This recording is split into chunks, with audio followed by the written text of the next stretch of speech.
Hey, Christina here.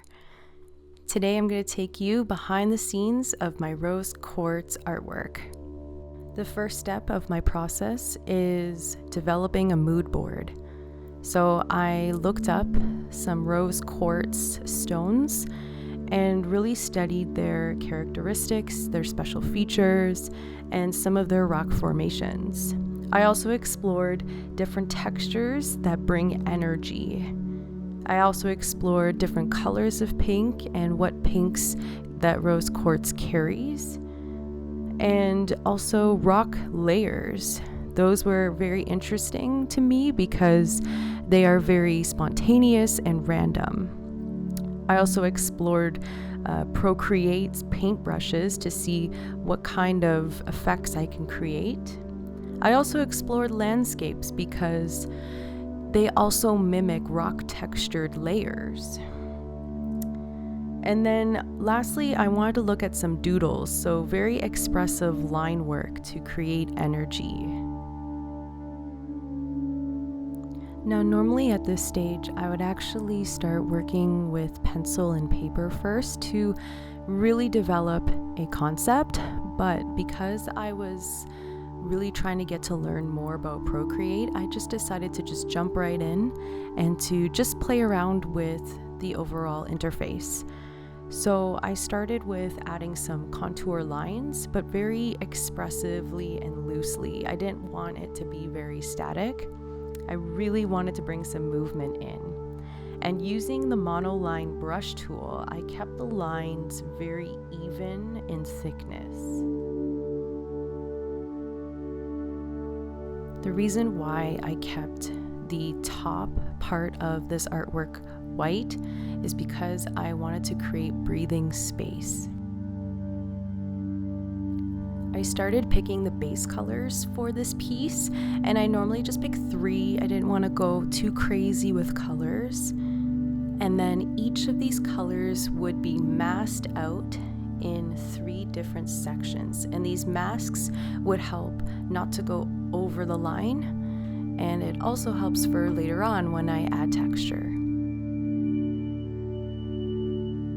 I started to explore with texture brushes to really bring in depth. I used water brushes for the first section, and to be more specific, the brush that I used was under Elements in the brush library, and it was called Water.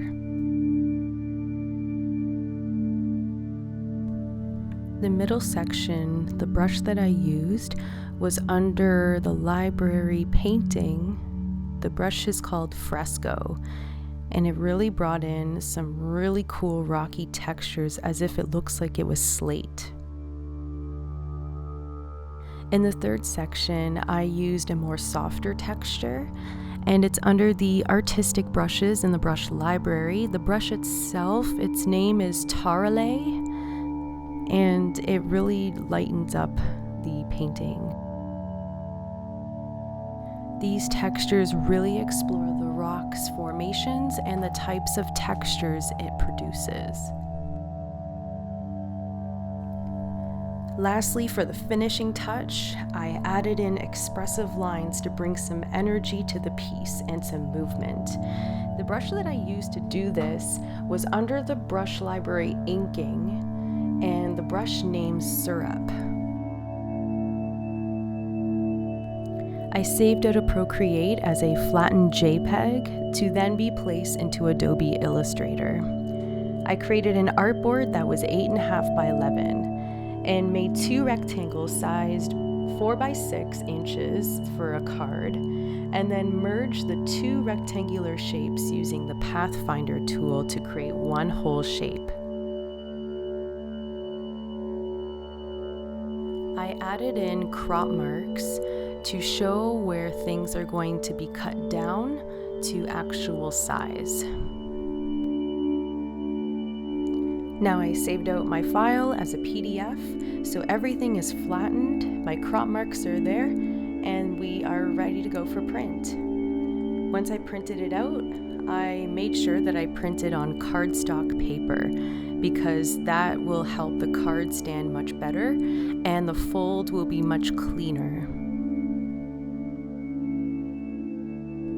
Here I am at my drafting table using my scoring kit to make a folding line indent into the cardstock. You see me using a blue utensil and running it down the middle of my card.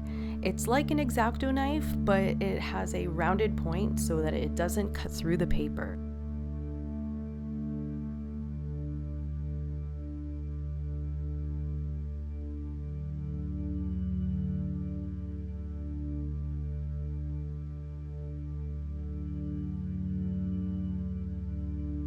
With the crop marks that I put on my document, this helped me cut it down to size using my cutting board and X-Acto knife.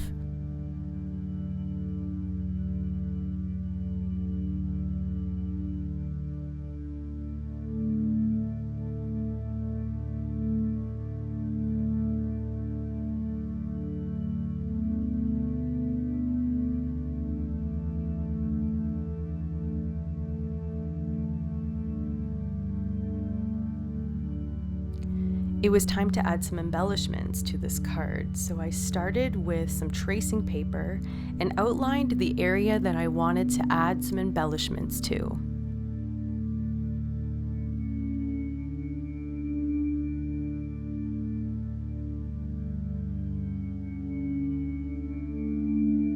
I used some old wrapping paper and the shape that I made in the tracing paper to cut out the shape from the wrapping paper.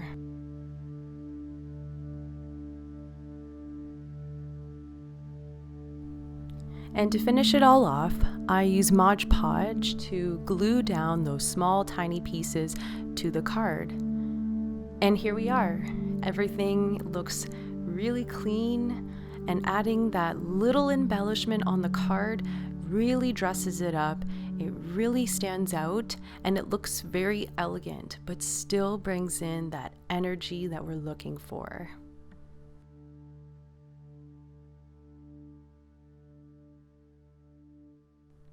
That is all, guys. I hope that you enjoyed the process and hope to see you next week for the next crystal. Bye.